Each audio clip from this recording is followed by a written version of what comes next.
एक निवेदन भोजपुरी से जुड़े हुए उन तमाम लोगों से, चाहे वो इंडस्ट्री में काम कर रहे हों या फिर भोजपुरी पे वीडियो बना रहे हों, किसी भी तरह का अमर्यादित भाषा का प्रयोग अब आप न करें। तरीके से वीडियो बनाएं और अपना विरोध करने का भी एक तरीका होता है, एक लहजा होता है। मर्यादित शब्दों का प्रयोग करके विरोध करें। और चूंकि अब सरकार एक्शन लेना शुरू कर चुकी है तो हो सकता है कल हमारी या आपकी बारी हो जाए।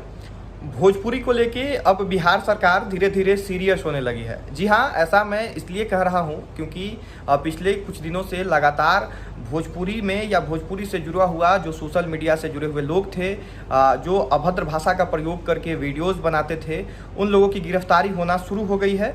और अभी एक बहुत बड़ी खबर सामने निकल के आई है, वो खबर हम आपको बताएंगे। मगहिया जवान से जुड़ा हुआ दरअसल ये खबर है। पहले आते हैं कि संतोष रेणु यादव जो है एक विवाद में आते हैं। सोशल मीडिया पे उनका ऑडियो वायरल होता है माता सीता को गाली देते हुए। उसके बाद उनकी गिरफ्तारी होती है।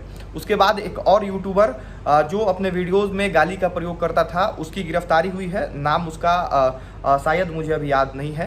उनकी गिरफ्तारी होती है। और आज जो सामने खबर निकल के आ रही है, उसके मुताबिक, हालांकि आधिकारिक रूप से पुष्टि अभी इस खबर की नहीं हुई है, लेकिन तमाम चैनलों के माध्यम से बड़े बड़े कुछ चैनल भी इस बारे में जो है न्यूज़ चला चुके हैं कि मगहिया जवान नाम का जो पेज है, जो लगातार भोजपुरी के कलाकारों के लिए अमर्यादित शब्दों का प्रयोग करते थे, तथाकथित रूप से भोजपुरी में फैली अश्लीलता के विरोध में वो लोग मुहिम चला रहे थे, उनकी गिरफ्तारी हो गई है।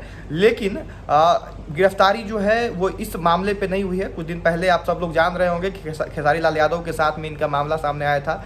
खेसारी लाल यादव ने आरोप लगाया था कि ये उनको धमकी दे रहे हैं, उनके बीवी बच्चों को रेप करने की धमकी दे रहे हैं। लेकिन उस वक्त खेसारी लाल यादव के द्वारा भी केस किया गया था, लेकिन उसमें गिरफ्तारी नहीं हुई है। ये बात गौर करने वाली है। दरअसल इनकी गिरफ्तारी जो अभी तक खबर सामने निकल के आई है, उसके मुताबिक जीतन राम मांझी, बिहार के पूर्व मुख्यमंत्री, उनके बारे में जाति सूचक शब्द का प्रयोग करके इन्होंने वीडियो बनाया था।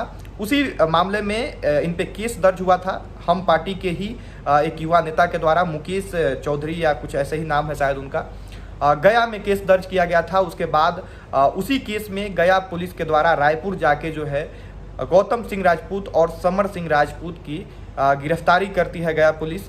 तो फिलहाल जो है ये खबर सामने निकल के आ रही है। कुछ सूत्रों के मुताबिक से भी खबर मिला कि आज पूरा दिन जो है उन दोनों का फ़ोन जो है नॉट रीचेबल आ रहा है। वो लोग शायद आज ही बिहार आने वाले थे।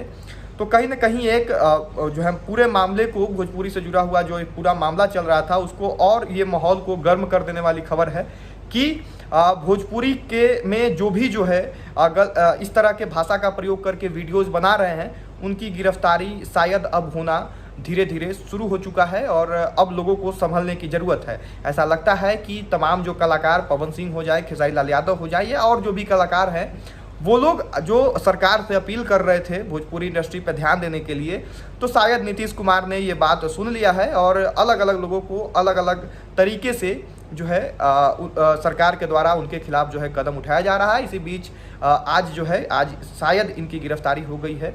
इसकी पुष्टि बहुत जल्द किया जाएगा आधिकारिक रूप से, जब इसके बारे में पुष्टि मिलेगा तो, और जो भी अपडेट आएगा वो भी हम आप लोगों को बताएंगे।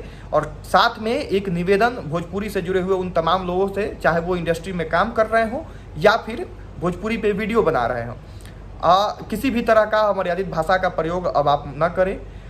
तरीके से वीडियो बनाएं और अपना विरोध करने का भी एक तरीका होता है, एक लहजा होता है।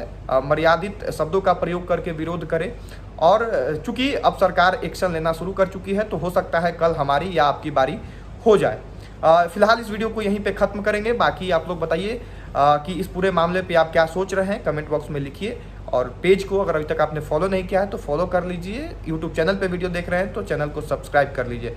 धन्यवाद।